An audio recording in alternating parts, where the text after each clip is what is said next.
Hello everyone, welcome back to GearUpWindows.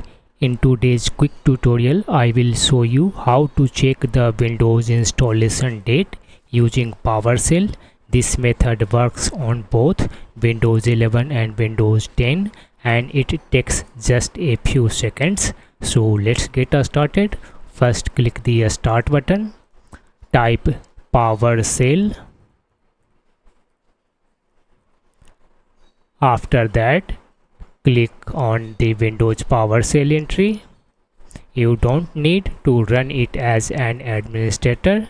Now copy and paste this one command from this one video description and then press enter on the keyboard.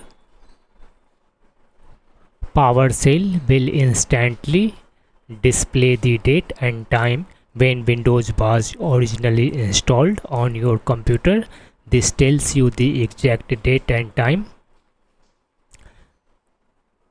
when your current Windows installation was created.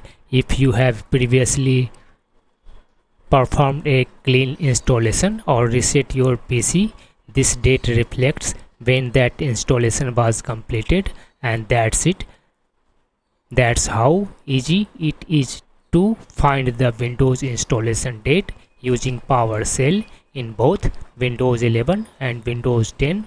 If you found this video helpful, don't forget to like, share and subscribe to GearUpWindows for more Windows tips and tutorials. Thanks for watching and I will see you in the next video.